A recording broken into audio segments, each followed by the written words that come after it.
IDTV మన ఉనికి మన వాణి.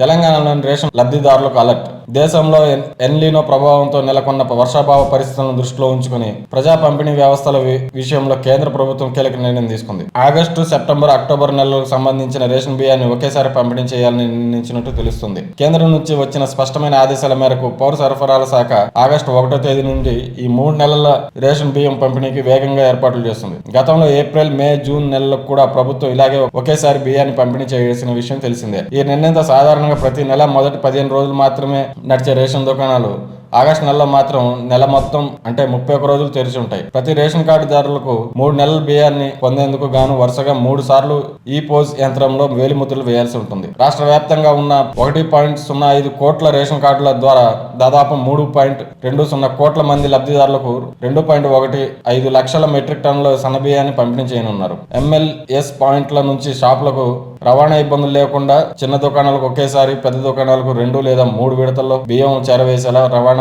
ప్రణాళిక సిద్ధం చేశారు. ఫుడ్ సెక్యూరిటీ కార్డు ఉన్న ప్రతి ఒక్క వ్యక్తికి నెలకు 6 కిలోల చొప్పున, అంత్యోదయ కార్డుదారులకు 35 కిలోల బియ్యంతో పాటు కిలో చక్కెర, అన్నపూర్ణ కార్డుదారులకు 10 కిలోల సన్న బియ్యంతో పాటు 5 కిలోల గోధుమలు అందజేస్తారు. అయితే ఈ రేషన్ కార్డు బియ్యం పొందడానికి ఈ KYC అప్డేట్ చేసుకోవడం తప్పనిసరి. KYC పూర్తయిన వారికి మాత్రమే రేషన్ అందేలా జాతీయ సమాచార వ్యవస్థ తమ సాఫ్ట్వేర్ ను అప్డేట్ చేస్తుంది. కొత్త కార్డులలో పేర్లు నమోదైన వారు ఈ జూలై 31వ తేదీలోగా KYC ప్రక్రియను పూర్తి చేసుకోవాల్సి ఉంటుంది. వలస కూలీలు, ఇతర ప్రాంతాల్లో ఉన్న లబ్ధిదారులకు ఈ KYC కోసం సొంత ఊర్లకు వెళ్లాల్సిన అవసరం లేదని పౌర సరఫరాల అధికారులు స్పష్టం చేశారు. రాష్ట్రంలో ఎక్కడైనా తమకు సమీపంలోని రేషన్ దుకాణానికి వెళ్లి KYC పూర్తి చేసుకోవచ్చని తెలిపారు. కేంద్రం గత 2 ఏళ్లుగా ప్రచారం చేస్తున్నప్పటికీ ఇంకా 40% మంది ఈ KYC చేయించుకోకపోవడంతో గ్రామీణ స్థాయిలో విస్తృత ప్రచారం కల్పించాలని వలస వెళ్లిన వారికి మొబైల్ సమాచారం అందించడం ద్వారా 100% KYC పూర్తి చేయాలని అధికారులు లక్ష్యంగా పెట్టుకున్నారు.